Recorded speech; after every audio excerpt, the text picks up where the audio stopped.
Man, we 5-star it, man. Motherfucker, goddamn 5-star, man. You know what I'm talking about. You know, we do it, man. This late night game, late night evening game, man. You know what I'm saying? Chopping it up like lumber. But you know, we on our early evening game. You know, we gonna start them segments up again. We gonna start them you know, we gonna start that back up again because I slacked off on the early morning game, but now I'm ready to start doing the early evening game, and we gonna do it 3 days a week. You know, at this same time right now, goddamn 5, 6 o'clock p.m. Right when the sun's starting to go down. You feel me? So yeah, it's just about chopping game on a green light. You know what I'm saying? Giving the green light to the good game so it can be elevated and speculated and highly elevated. You know what I'm talking about?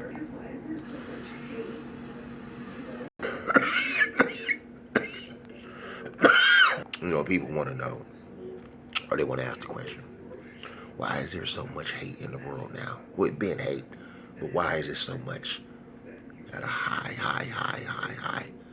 rate, high rate of hate? Um, excuse me, there's really no easy one-way answer. There's no one-way street with that question. A lot of it has to do with people not coming together and sticking together and doing better by each other. If y'all keep broadcasting this hate and y'all keep spreading it like the Nile virus and y'all keep spreading it like the California wildfires, what you think gonna happen? And you're bringing the kids up with it. What you think gonna happen? I'm just asking. What you think gonna happen? The generational curse will never be broke if you keep promoting hate in your bloodline and amongst your friends and peers. But that's what we got going on in America. Good old America. Full of so much hate. We don't even know which direction to go. Yeah, so that's the start of it. And then it just lingers and gets worse. It gets worse. And it just gets more elevated by the moment, by the day, by the year, by the month. But I'm just saying, like, what are we to do? You know?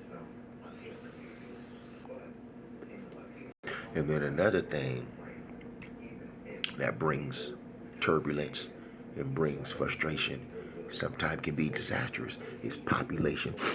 It's not just gentrification, population increase. How many times, I can't tell you, times my grandfather, Ben, told me, was when he was still alive and I was coming up, that Southern California will be the first, not to collapse, but but they were basically like, the way the population in Southern California keeps growing and growing and growing, you know, I guess between LA and Dago, you up to like 20 million. So you trying to compete in a market of 20 million people, that's rough. That's a lot rougher than being somewhere in Vegas where it's like 3 million, or being somewhere in Phoenix where it's like 6 million, or, you know, being somewhere in Salt Lake where it's like 400,000. I mean, yeah, them different places you want to deal with different racism and different aspects of the game, but the lower the population, is usually the better chance in survivalation. So I chose, or I didn't really know at the time I was going to stay here as long as I've been, but that's why a lot of us choose to stay here in Vegas, simply because it's cheaper and lessly populated. Places like California, the Bay Area, you know, even way up in Seattle, they're very populated, expensive cities by the water, and that makes it tremendously difficult to make it and raise a family in. So a lot of us stay in these cheaper desert locations, even though it's not the most greenest, it's not the most comfortable, it's not the most beautiful.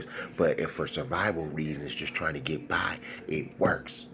You gonna dig what I'm saying? This is my first episode of Early Evening Game, brought to you by HENNY, HENNY, Double HAK the Great, 5-star General, and it's been brought to you. Stay tuned.